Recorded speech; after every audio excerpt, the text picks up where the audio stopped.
Don't make me go back there. That's what the rescuer said when asked to return to Donner Lake. He had survived wars, avalanches, even bears.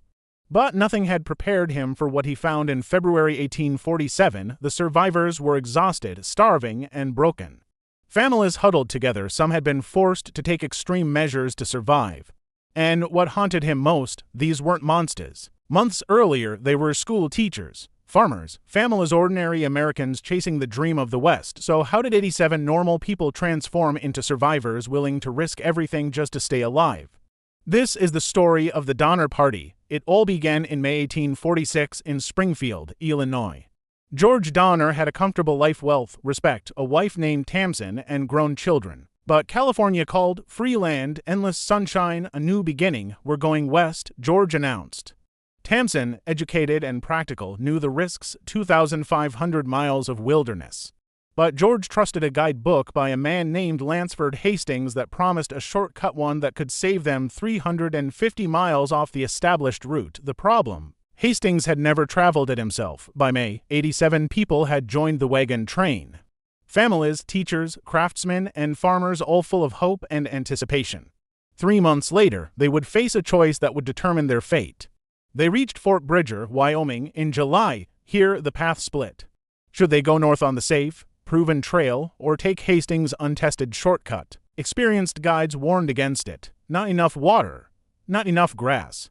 You'll struggle out there, but James Reed, another leader of the party, had a letter from Hastings urging them to take the new route. Weeks could be saved, a month maybe.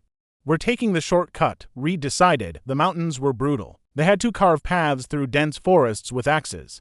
Their oxen collapsed from exhaustion. Wagons were abandoned one by one. Then came the Great Salt Lake Desert, 80 miles of harsh, empty salt flats that baked them during the day and froze them at night. When they finally rejoined the main trail, winter was already creeping in. They hadn't saved time, they had lost it, and snow was coming fast. By October 1846, they were in the foothills of the Sierra Nevada. California was so close, just a few days' travel away. Then the snow fell. It was heavy, relentless, and weeks earlier than usual. The mountain passes were blocked, trapped. The group built crude cabins near a lake. The snow piled higher and higher, burying their shelters. Supplies ran out. Hunger set in. The children, the elderly, and the sick began to perish. Starvation and cold tested the limits of humanity. This is where survival demanded extreme measures, choices that would haunt every survivor forever. Pause for a moment. Imagine yourself in their shoes. What would you have done if this story has you on the edge of your seat? Hit that like button. Let us know in the comments what choices you think you would have made, and don't forget to subscribe so you never miss another story like this. By December, 15 people knew they couldn't wait for rescue. They fashioned snowshoes and set out for the nearest settlement, 40 miles away. This group became known as the Forlorn Hope. 6 days later, some had already died. Hunger pushed them further than reason.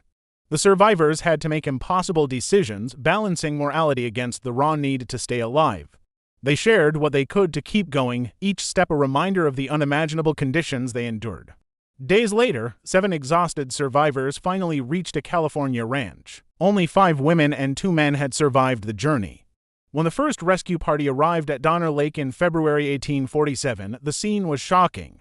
There were 22 feet of snow. The cabins were completely buried, with only small smoke holes marking where the living were.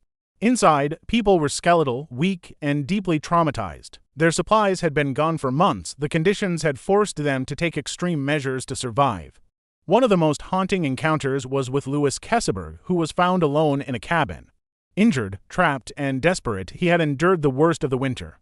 Calm and rational, he explained that he had done what he had to do to survive. The rescue teams immediately began evacuations, pulling the survivors from the snow.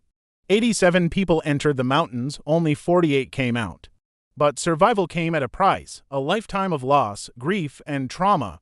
William Eddy lost his wife and children. The Breen family survived intact but never spoke of what happened.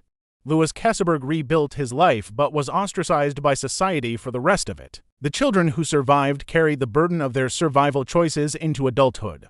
The tragedy of the Donner Party wasn't just about snow or starvation. It was a story of human error, overconfidence, and the illusion of control. They ignored warnings from experienced guides.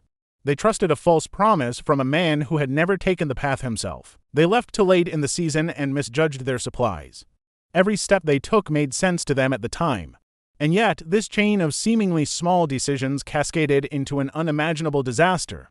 It's a chilling reminder of how fragile civilization can be and how normal people can be driven to extremes when pushed to their limits. Today, Donner Lake is peaceful. Families swim in its waters. Skiers visit the nearby slopes. A monument stands there, marking the depth of the snow that winter, 22 feet. Stand there and imagine the cold, the hunger, the impossible choices. Ask yourself, what would you do to survive? How far would you go? 87 people entered those mountains as families, teachers, and farmers. 48 came out, but none of them came out unchanged. If this story left you thinking about the extremes of survival, give it a like. Share your thoughts in the comments. We want to hear what you would have done. And subscribe for more stories of history, human endurance, and the choices that define us.